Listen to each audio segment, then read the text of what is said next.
Sutra Teratai yang menakjubkan. Bab 10 Guru Dharma. Sin Fasyang Sutra Teratai episode 1210. Menjelek-jelekkan atau memuji Buddha, mendatangkan dosa atau berkah yang benar-benar besar.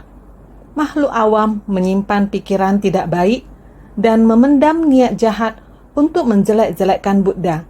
Tetapi Buddha telah mengikis segala delusi akibat ketidaktahuan hingga tak tersisa sama sekali. Bagi mereka yang memuji Buddha atau menjelek-jelekkan Buddha, berkah atau dosa yang diterima adalah benar-benar besar. Menjelek-jelekkan orang yang menegakkan sutra dan menyebarkan dharma, maka dosanya adalah lebih besar lagi. Bersungguh hatilah untuk mendengar dan memahami. Sebagian orang tidak percaya pada Buddha dan lagi menyimpan pikiran tidak baik dan memendam niat jahat. Dengan demikian, memikirkan segala cara untuk menjelek-jelekkan Buddha. Menjelek-jelekkan seseorang berarti menfitnah mereka, tidak mengetahui masalah yang sebenarnya seperti apa. Dia hanya terus memfitnah dan memfitnah. Ini namanya menjelek-jelekkan. Ada orang yang hanya mendengarkan apa yang orang lain katakan dan mulai menyebarkannya. Tidak tahu apakah itu benar atau tidak. Mereka hanya mengikuti apa yang orang lain katakan dan ikut menyebarkannya. Memfitnah Buddha Dharma, tidak percaya. Mereka bahkan tidak mengetahui isi dalamnya. Mereka hanya ikut orang lain menjelek-jelekkan Sang Buddha.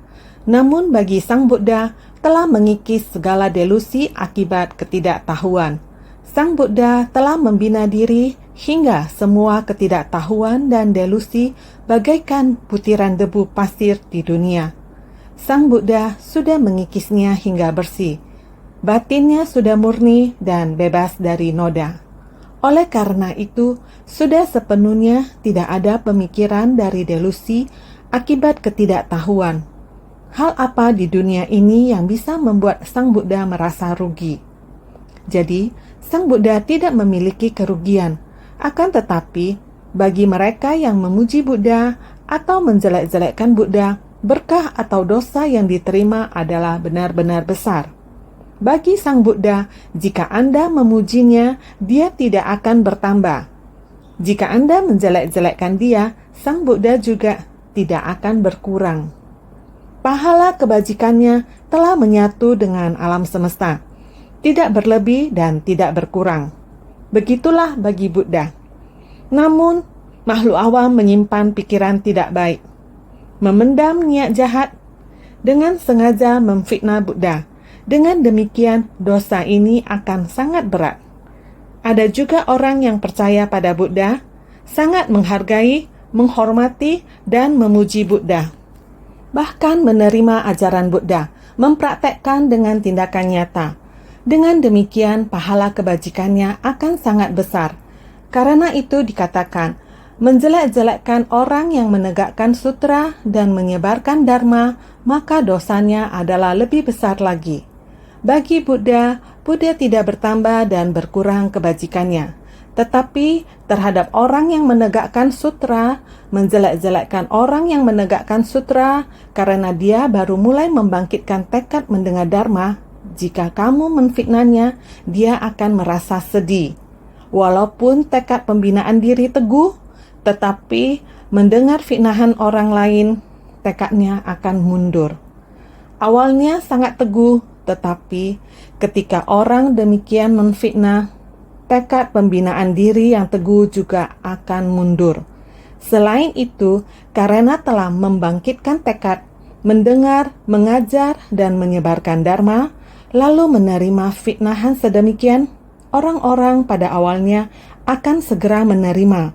Kemudian mendengar fitnahan sedemikian dengan sendirinya, ada orang yang merasa, kamu mengajarkan Buddha Dharma dengan begitu baik, tetapi ada orang yang berpendapat lain terhadap Buddha Dharma, sehingga keyakinan mereka telah mundur. Telah memadamkan keyakinan orang awam pada umumnya. Akar pelatihan juga telah terpengaruh. Buddha Dharma di dunia tidak dapat diwariskan lagi. Oleh itu, memfitnah Buddha Dharma, menjelek-jelekkan Buddha Dharma, sungguh dosa yang sangat berat. Sebenarnya, terhadap Buddha tidak berkurang atau bertambah, tetapi merugikan orang yang membabarkan dan menegakkan sutra. Supaya Dharma dapat mengalir di dunia, akan terdapat kesulitan dan halangan yang berat. Buddha Dharma di dunia secara perlahan memudar. Kita harus mengetahuinya. Belajar ajaran Buddha seharusnya mempunyai tekad yang teguh. Tidak peduli suara apapun yang kita dengar. Yang memfitnah, keyakinan harus tetap teguh. Masih harus terus bertahan seperti itu. Meskipun sebagian orang bisa terpengaruh. Mereka yang menegakkan sutra dan menyebarluaskan ajaran Dharma harus memiliki keyakinan pada diri sendiri. Harus sama seperti Sang Buddha, melenyapkan kegelapan batin, tidak terpengaruh oleh perselisihan antar sesama. Maka secara alami, fitnah semacam itu tidak akan mempengaruhi jika tekad pembinaan diri belum teguh. Mereka yang menegakkan sutra dan menyebarluaskan ajaran Dharma dapat terpengaruh dengan sendirinya. Orang yang mendengarkan Dharma baru membangkitkan tekad, dampaknya akan sangat besar.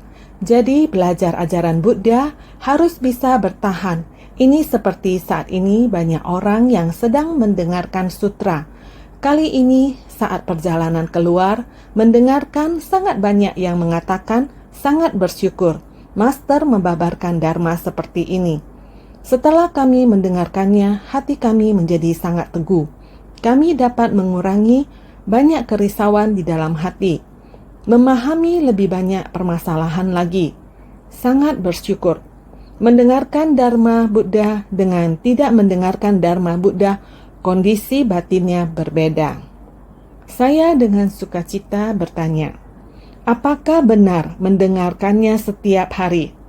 Ada. Semua menjawab dengan serentak bersuara. Semuanya mengatakan, ada. Kami semuanya mendengarkan setiap hari. Sepanjang perjalanan dari selatan sampai Pingtung dan Kaohsiung. Selalu melihat hal yang sama. Setiap hari membuat catatan. Tidak pernah sehari pun terlewatkan membuat catatan.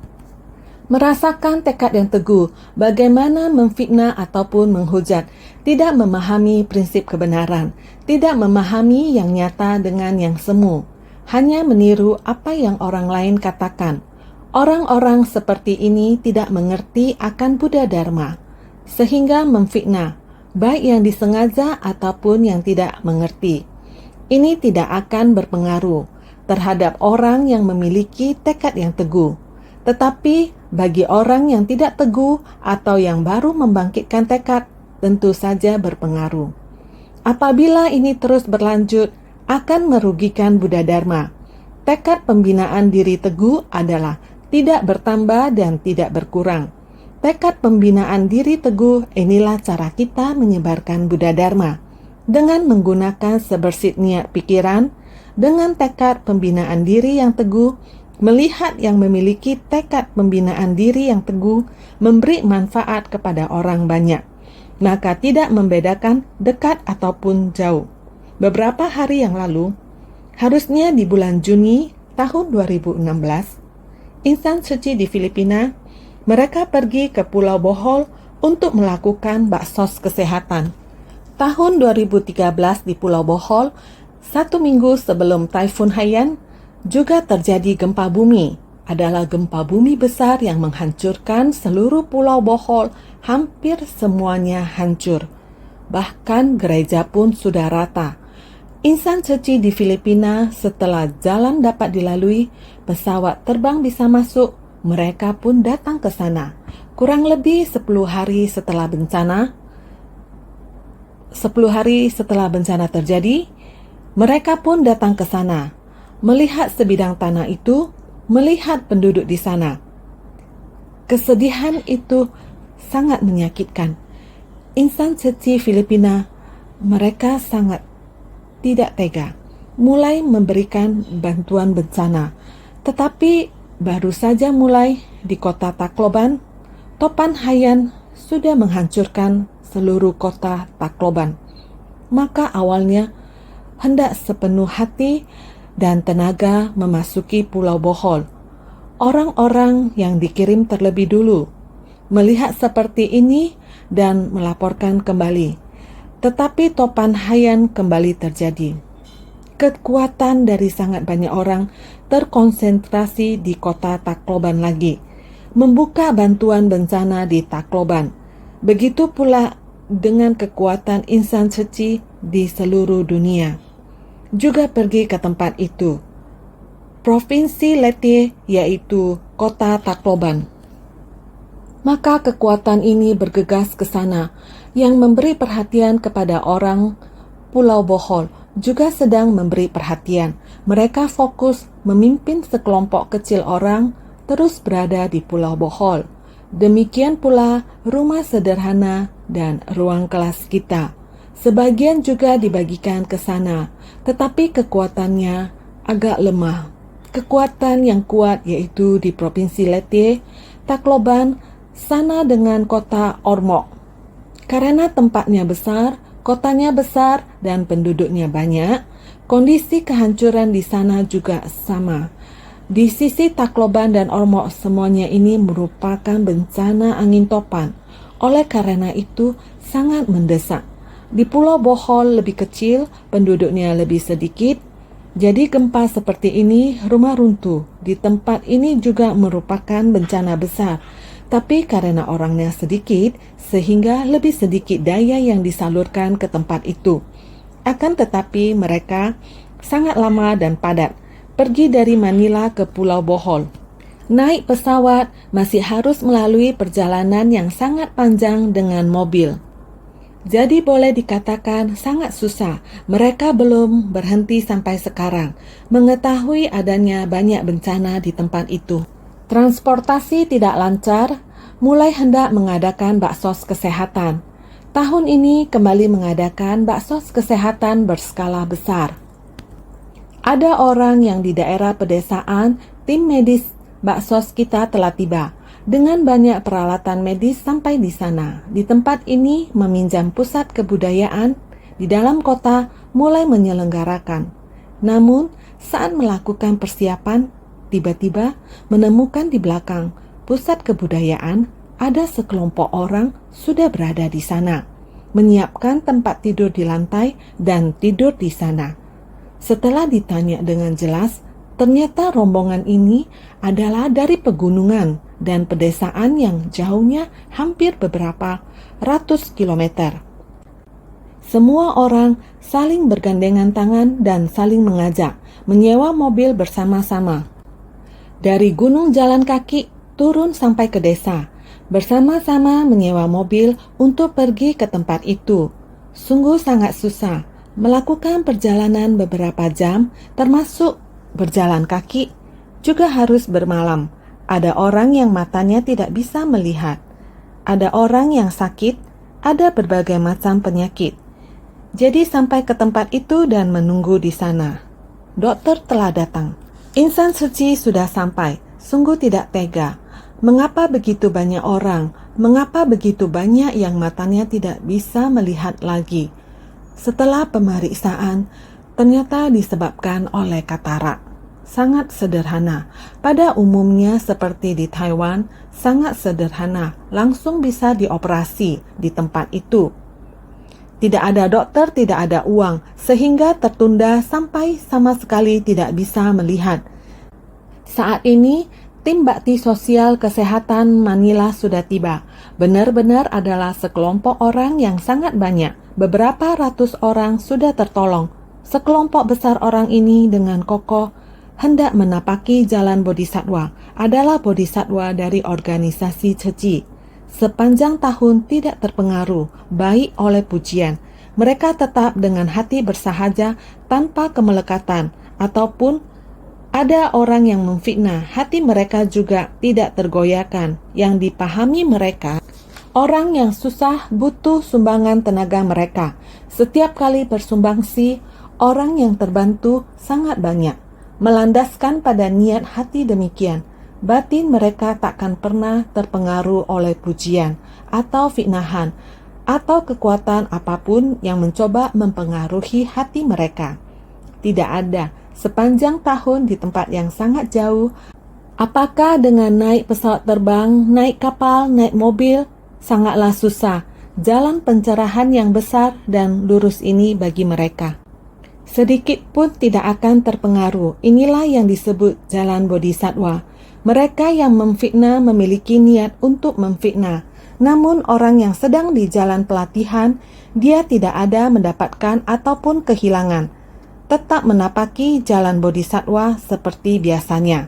Dengan Dharma Buddha seperti ini, maka bisa dengan begitu teguh bersumbangsi di dunia. Orang yang mengalami penderitaan, orang yang terselamatkan menjadi banyak. Jadi sebagai praktisi Buddha, tekad pembinaan diri harus teguh, maka bisa menciptakan berkah bagi orang banyak. Harus memiliki pikiran tanpa memperhitungkan untung dan rugi, sama seperti Buddha telah memutuskan kekotoran batin dan delusi sebanyak butiran debu. Bagaimanapun difitnah, baginya tidak ada mendapatkan ataupun kehilangan. Sebagai praktisi Buddha adalah harus belajar niat pikiran Buddha ini. Demikian pula bagaimanapun orang memfitnah, bagi kita juga tidak ada mendapatkan atau kehilangan. Juga sama mempertahankan niat hati cinta kasih yang teguh ini dan bersumbangsi bagi orang banyak. Tidak ada pikiran mendapatkan atau kehilangan. Ini yang dinamakan Dharma menyerap ke dalam batin. Dalam menapaki jalan pencerahan, dengan sendirinya kita tidak akan menyimpang. Jadi kita harus bersungguh hati. Naskah sutra sebelumnya menyebutkan, sekiranya para pria berbudi dan wanita berbudi, setelah aku parinirwana, dapat secara pribadi menjelaskan sutra teratai kepada satu orang sekalipun hanya sebuah kalimat, dikutip dari sutra teratai bab 10 tentang guru dharma. Setelah Sang Buddha memasuki parinirwana, jika ada orang yang seperti ini, meskipun orang yang sangat sedikit ataupun hanya untuk satu orang sekalipun, secara rahasia artinya adalah secara pribadi, sendirian bukan di muka umum, hanya sedikit orang. Baik itu hanya kepada satu orang saja. Dia setelah mendengarkan sutra teratai sangat bersuka cita. Kemudian kepada sedikit orang saja membabarkan sutra teratai. Setelah Sang Buddha memasuki parinirwana, ada pria berbudi dan wanita berbudi seperti ini. Sungguh-sungguh menegakkan sutra, baik hanya satu kalimat dan sebaik syair sekalipun. Mempraktekkannya seperti ini, meyakini, menerima, dan mempraktekkan, berkenan demi sedikit orang saja ataupun satu orang saja. Seperti ini membabarkan sutra teratai. Pahala kebajikan seperti ini sangatlah besar. Naskah sutra kembali mengatakan, engkau hendaknya tahu kalau orang ini adalah utusan dari Tathagata, diutus oleh Tathagata untuk menjalankan aktivitasnya. Terlebih lagi kalau dapat membabarkan secara luas di tengah orang banyak. Pria berbudi dan wanita berbudi yang seperti demikian tidak peduli apakah mereka adalah anggota monastik atau praktisi perumah tangga. Setelah mendengar sutra teratai, memiliki hati yang begitu sukacita untuk menerima dan menegakkannya. Bukan hanya diri sendiri menerima dan menegakkannya, juga sama halnya membabarkan dharma untuk orang lain, demi untuk mewariskan dharma, meskipun hanya kepada sedikit orang saja atau mengajarkannya kepada banyak orang. Orang yang seperti ini adalah utusan dari Tathagata, yaitu adalah yang diutus oleh Tathagata. Sebagaimana ketika Buddha berada di dunia, Sang Buddha akan memanggil Sariputra, Subhuti, atau Purna Maitrayani Putra. Orang-orang di tempat tersebut membutuhkan kalian untuk pergi membimbing mereka. Bahkan ketika Sang Buddha memberitahu, Ananda, pergilah. Wanita tua yang malang itu memiliki jalinan jodoh denganmu. Sudah seharusnya kamu yang pergi membimbingnya. Ini adalah merupakan utusan dari Tathagata. Yang diutus oleh Sang Tathagata, ini adalah ketika Sang Buddha masih berada di dunia. Setelah Sang Buddha memasuki parinirwana, jikalau ada pria atau wanita berbudi membabarkan meskipun hanya kepada satu orang, ini juga sedang menyebarluaskan dharma.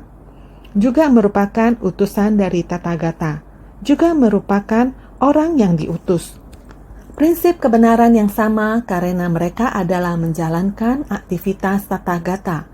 Sang Tathagata berada di dunia adalah demi satu tujuan utama, untuk menyebarkan kebenaran sejati di dunia, telah menyebarkannya ke dunia.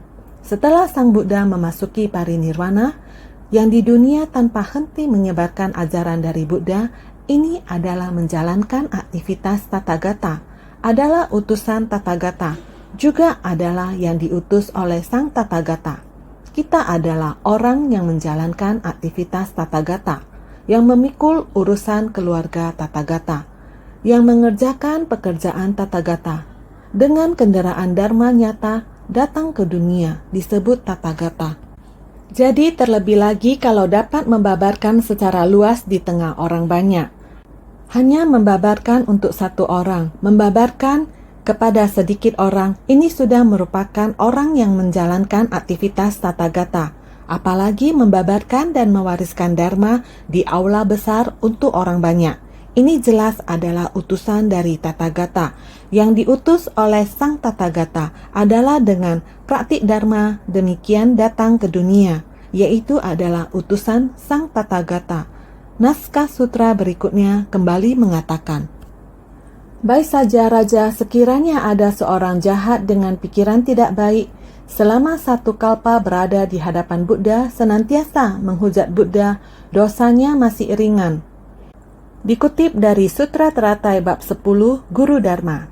Karena Sang Buddha masih ada di dunia, juga terdapat orang yang memfitnah Buddha. Tidak hanya memfitnah dari belakang, sampai datang ke hadapan Sang Buddha untuk menghujat Buddha.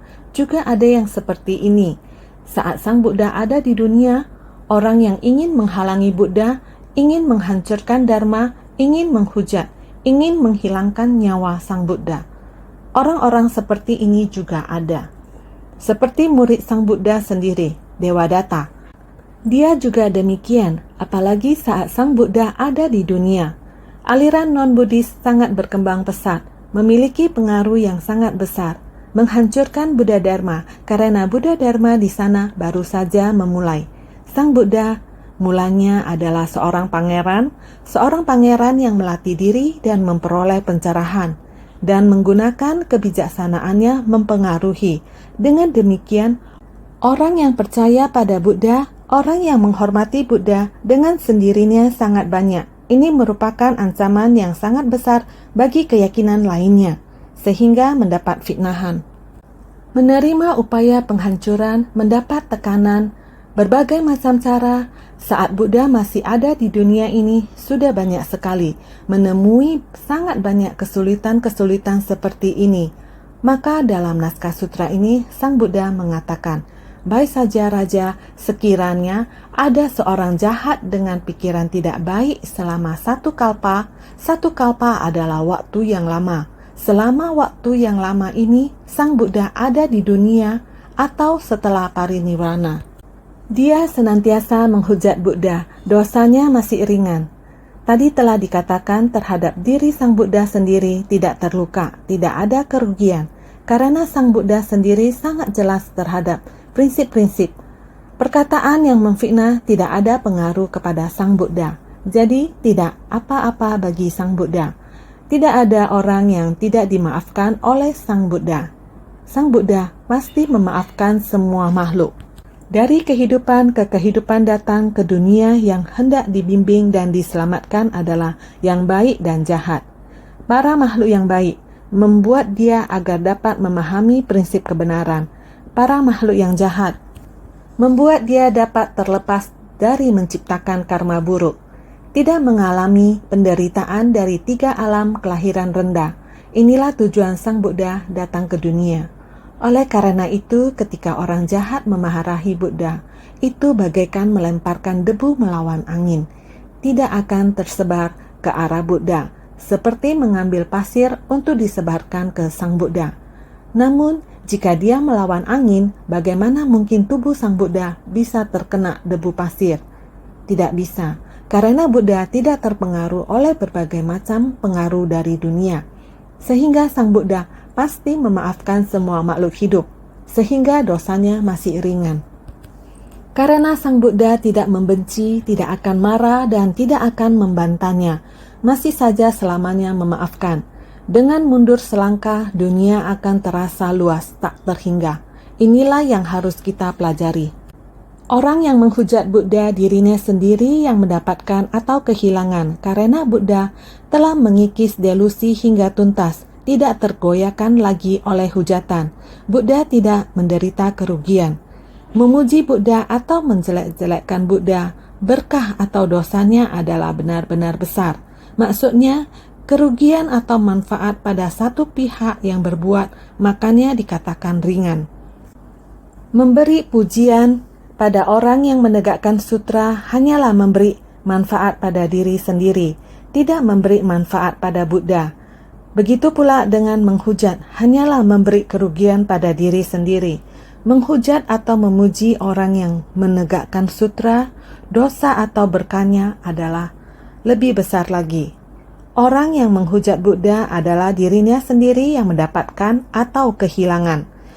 Mendapatkan atau kehilangan pada orang yang memfitnah orang ini. Menyebarkan gosip untuk memfitnah Buddha Dharma, yang mendapatkan ataupun kehilangan adalah ada pada orang ini, bukan di Buddha. Jadi Buddha sama sekali tidak terpengaruh, karena Buddha telah mengikis delusi hingga tuntas.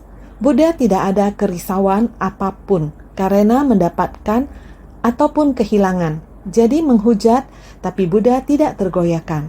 Dapat demikian tidak tergoyahkan. Buddha tidak menderita kerugian, tidak sampai merugikan Buddha.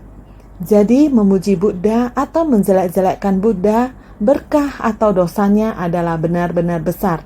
Tapi orang yang memfitnah Buddha ataupun orang yang memuji Buddha, dia akan ada dosa dan berkah. Dosa adalah karena kamu memfitnah Buddha. Batin kamu memendam niat tidak baik, yaitu niat jahat.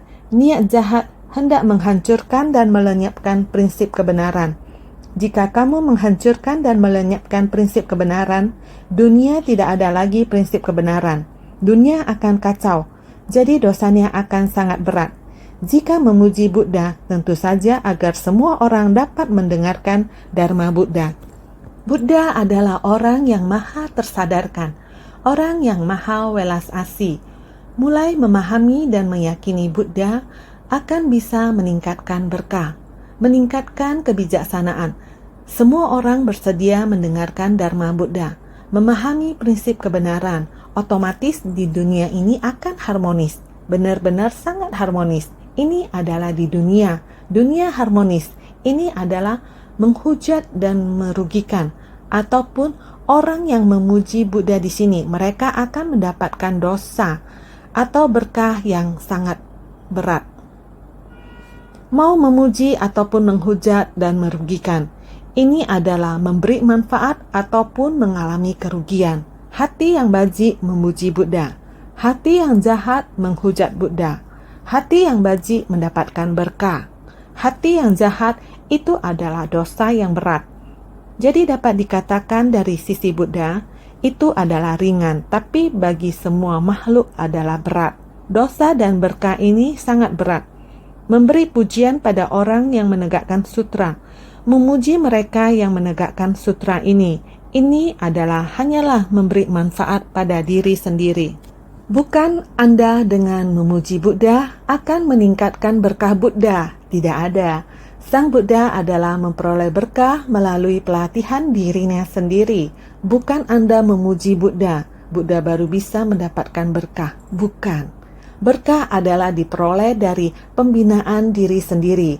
Ketika Anda memuja Buddha, dengan sendirinya akan bisa mempengaruhi banyak orang, sehingga mereka percaya kepada Sang Buddha, mempelajari ajaran dari Buddha, pahala dan kebajikan ini adalah milik Anda sendiri. Bagi Buddha, tidak ada bertambah ataupun berkurang. Hanya saja Buddha Dharma bisa lebih berkembang, bukan terhadap Buddha sendiri ada bertambah ataupun berkurang. Bagi Buddha, tidak ada bertambah ataupun berkurang. Jadi dikatakan, memfitnah mereka yang menjunjung tinggi sutra ini hanya merugikan diri sendiri. Kamu ingin menghancurkan Buddha Dharma dengan niat yang jahat untuk menghancurkan. Orang yang tidak mengerti juga akan ikut menyuarakan, meneriakkan seperti ini. Jika demikian, ini akan merugikan. Jadi begitu pula dengan menghujat, hanyalah memberi kerugian pada diri sendiri. Jika memfitnah atau memuji mereka yang menegakkan sutra ini, dosa dan berkah itu adalah akan menjadi besar. Jika kita memuji mereka yang menegakkan sutra ini, orang yang menegakkan sutra ini akan sangat sukacita, merasa bahwa dia yakin pada Buddha dan belajar dari Buddha. Dalam menyebarkan dan mengajarkan Dharma, baginya adalah meningkatkan keyakinan. Mereka akan lebih bersungguh hati di dunia ini dan menyebarluaskan Buddha Dharma. Buddha Dharma berkembang di dunia. Dengan demikian Anda memuji mereka. Anda juga memperoleh berkah. Jika memfitnah mereka, itu akan mengurangi kepercayaan diri mereka ataupun menghadapi segala macam rintangan. Mereka mungkin akan berhenti menyebarkan Dharma demi kepentingan para makhluk. Dengan demikian, Buddha Dharma di dunia akan secara perlahan-lahan menghilang. Jika demikian, orang yang memfitnah, dia juga memiliki karma. Karma ini sangat berat. Karmanya lebih berat dari memfitnah Buddha. Karena memfitnah Buddha, Buddha pasti akan memaafkan. Tetapi memfitnah orang yang menegakkan sutra, mereka dengan sendirinya akan terpengaruh. Dharma Buddha di dunia akan sangat terpengaruh, sehingga kita harus sangat hati-hati. Jangan menghujat orang yang menyebarkan Dharma. Oleh karena itu, Sang Buddha mengatakan, baik saja Raja memanggil lagi baik saja Raja. Ini artinya, Sang Buddha untuk mengingatkan semua orang. Jadi Sang Buddha memanggil lagi baik saja Raja. Buddha demi lebih hati-hati dalam menjelaskan kalau dosa dari menghujat orang bijak adalah lebih besar daripada memaki Buddha. Pertama, menerangkan bahwa pahala kebajikan dari menegakkan sutra adalah sangat banyak. Selanjutnya, mengungkapkan bahwa balasan dosa dari memfitnah adalah sangat berat. Ini adalah welas asih Sang Buddha. Dengan hati-hati dalam menjelaskan, memfitnah orang yang menegakkan sutra, balasan dosanya sangat berat. Sang Buddha mulai berbicara lagi, menjelaskan dosa dari menghujat orang bijak. Orang bijak adalah orang yang menegakkan sutra, orang yang menyebar luaskan Dharma Buddha. Menghujat orang bijak, dosanya lebih berat dari memaki Buddha. Karena sebelumnya di depan kita telah menerangkan, pahala kebajikan dari menegakkan sutra adalah sangat banyak. Sekarang berikutnya akan mengatakan, hendak mengungkapkan dan menunjukkan balasan dosa dari memfitnah sutra adalah sangat berat. Sekarang ini adalah naskah sutra selanjutnya. Apa yang akan dikatakan? Jadi sekiranya ada seorang jahat dengan pikiran tidak baik, meskipun seorang jahat belum tentu selalu berhati jahat. Sekarang dicontohkan ada seorang jahat dengan pikiran tidak baik memaki Buddha secara langsung. Meskipun seorang jahat, ini adalah orang jahat, belum tentu selalu berhati jahat. Ketika orang jahat ini mendengar, maka berkata bahwa mereka tidak senang mendengar Buddha Dharma dan mereka mulai memfitnahnya. Orang-orang seperti ini bukan pada dasarnya hanya melakukan kejahatan. Biasanya dia juga bisa melakukan kebaikan. Biasanya mereka juga orang baik. Tetapi orang baik belum pasti percaya kepada Buddha. Mereka tidak mau percaya, tetapi dia orangnya juga sangat baik. Dia hanya tidak mau percaya. Mereka bahkan mungkin menghalangi anggota keluarga mereka atau menghalangi teman-teman mereka untuk percaya kepada Buddha Dharma. Ada yang seperti ini di dunia, ada juga tidak sedikit. Bisakah Anda menyebut mereka sebagai orang jahat? Tidak, mereka biasa saja. Mereka juga orang baik. Tetapi terhadap Buddha Dharma, mereka tidak mau mempercayainya. Mereka terhadap Buddha Dharma selalu menyimpan niat pikiran yang tidak baik. Orang-orang seperti ini adalah belum tentu selalu berhati jahat, bukan selalu berhati jahat, tetapi begitulah cara mereka terhadap Buddha Dharma. Tetapi sekarang dicontohkan ada seorang jahat dengan pikiran tidak baik, memaki Buddha secara langsung. Seperti ini ketika melihat Buddha, dia tidak suka. Ini seperti wanita tua yang malang itu. Dia tahu penderitaan dari kemiskinannya sendiri, namun dia tidak merasa gembira saat melihat Buddha. Namun saat melihat Ananda, dia sangat menghormatinya. Ini adalah jalinan jodoh. Jika kurang jalinan jodoh, dia akan memfitnah. Timbul pikiran jahat, pikiran tidak baik, tidak memiliki niat baik, dan terkadang juga bisa seperti ini memfitnah secara langsung. Jadi, orang dengan pikiran tidak baik adalah digerakkan oleh pandangan sesat demi mengejar nama dan keuntungan, memandang rendah pada makhluk suci dan luhur, terus memaki Buddha dari segala dosa ketidakbaikan. Tiada yang melebihi ini. Orang seperti ini pikirannya tidak baik terhadap Buddha Dharma. Dia sendiri telah memunculkan pandangan dan pemahaman yang menyimpang dan sesat. Dengan seperti ini, hati sendiri menggerakkan hati sendiri. Dia bukanlah orang yang sangat jahat, tapi hanya terhadap Buddha Dharma. Telah timbul pandangan menyimpang, menggerakkan diri sendiri mengejar nama dan keuntungan. Karena keyakinan dia, dengan keyakinan kita berbeda, dia selalu ingin membuat keyakinannya, ingin membangkitkannya, tapi ingin menekan Buddha Dharma, maka dia memfitnah. Jadi ini adalah demi mengejar nama dan keuntungan. Itu adalah demi diri sendiri. Menonjolkan diri sendiri tentu saja juga ada yang seperti ini. Ada semacam ini. Dharma, saya paham. Yang saya katakan baru benar. Kamu tidak benar. Juga ada yang seperti ini. Sesama praktisi juga ada yang seperti ini. Saling mengkritik. Apalagi aliran luar lainnya. Semuanya adalah demi nama dan keuntungan. Demi mengejar, artinya adalah cenderung mengarah ke nama dan keuntungan. Maka menjadi memandang rendah pada makhluk suci dan luhur, yakni memandang hina pada makhluk suci dan luhur, sehingga terus memaki Buddha. Kritikannya terhadap Buddha Dharma terus memaki Buddha dari segala dosa ketidakbaikan. Tiada yang melebihi ini. Terhadap Buddha Dharma tidak ada niat pikiran baik. Hanya pikirannya sendiri merasa, Dharma kamu tidak benar, saya yang benar. Fitnah seperti ini juga bisa muncul.